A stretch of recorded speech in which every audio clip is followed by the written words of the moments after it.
කුඩම්මා සහ දියණිය.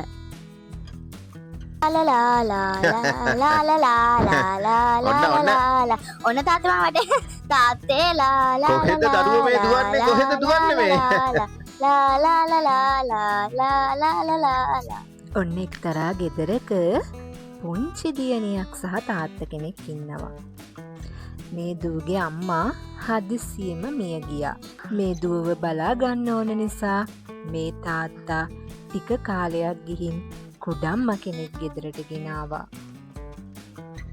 මගේ දුවාට ආයේ පාළු වෙන එකක් නැහැ. දැන් ඉතින් අම්ම වෙනුවට කුඩම්ම කෙනෙක් ඉන්නවනේ. දුවට පුළුවන් සෙල්ලම් කර කර හොඳට ඉන්න. කන්න බොන්නත් එහෙම හොඳට දුවට හදලා දේවි රසට. දෝනි ඉතින් පණ වගේනේ මට. ඔව් දෝනිට මං එක්කත් සෙල්ලම් කරන්න පුළුවන්. මම දෝනිට රසට කෑමත් හදලා දෙන්නම්කෝ. අද නම් කෙලිපැටිය කෑම ටික ඉවර වෙනකම්ම කාලා. ගොඩක් රසයි කියන්නේ.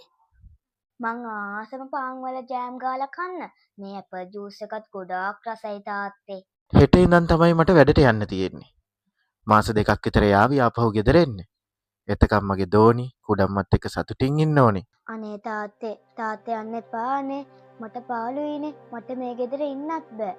තාත්තට ගෙදර ඉඳන් යන්න පුළුවන් රස්සාවක් නැද්ද? මට මේ රස්සාවට යන්නම වෙනව පුතේ. මතක ඇතුව පාඩම් වැටි ගෙහෙම අතපස කරගන්නව නෙමෙයි. ඒ ටිකත් පිළිවෙලට කරගන්න ඕන. මයි දෝනි සතුටෙන් වෙනද වගේම ඉන්න ඕන. දැන් ඉතින් කුඩම්මත් ඉන්නවනේ. මං එහෙනම් ගෙහින් එන්නම් දෝනි. පරිස්සමෙන් ඉන්න. දෝනිව හොඳට බලා ගන්න. මම යන්නම්. හා දැන් ඉතින් බලන් හිටිය ඇති. ගෙටයක් තාත්තත් ගියානේ.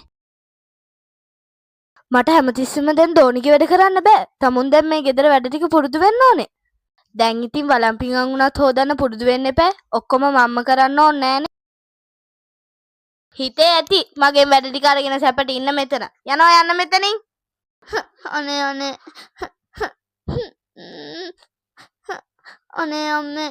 අනේ අම්මේ තාත්තත් නෑ. ඇයි මට මෙහෙම බනින්නේ?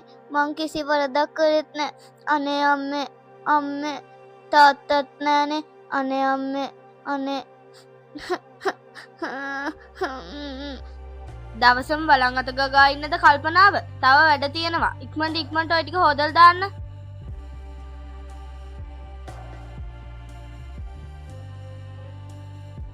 පේනව නේද මිදුලක හැටි?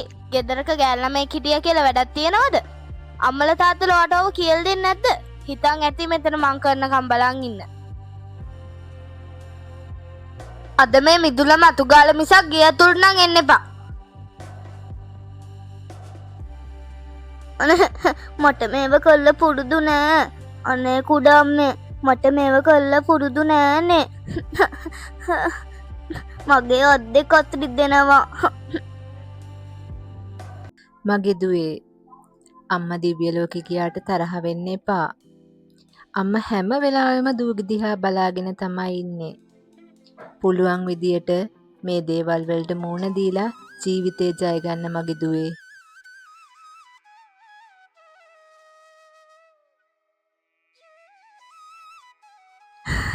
ඉක්මනට මේ දේවල් හරියාවි. අම්මා කිව්වා වගේ හිතට හයිය අරන් මේ දේවල් කරන්න ඕනි. මට මේ දේවල් කරන්න පුළුවන්. දෝනි මොකද ඔය කරන්නේ? සුරංගනාවියක් වගේ ඉඳී කෙල්ල. තාත්තා මාව දාලා යන්න එපා. අනේ මට ගොඩක් දුක හිතුණා. කුඩාම මට නරක විදිහට සැලකුවා. මම තමුන්ට බාර දීලා ගියේ මගේ දරුවා. රත්තරන් වගේ කෙලිපැටියා. ඇයි ඒ දරුවට මෙහෙම දෙයක් කරේ තමුන්? දරුවෝ එපා කියද්දී මං දාලා ගියේ. ආයි මං කොහෙවත් යන්නේ නැහැ. මං දරුවත් එක්කම ඉන්නවා. යේ තාත්තා ආයෙත් ආවා. යේ තාත්තේ මාත් එක්ක සෙල්ලම් කරනව නේද? ඔන්න එහෙනම් මම දුවනවා. ඉතින් මේ කතාව මෙන්න මේ විදියට ඉවර වුණා. මේ වගේ තවත් කතාන්දර නරඹන්න අත්තම්මාගේ රස කතා YouTube නාලිකාව subscribe කරලා තියාගන්න.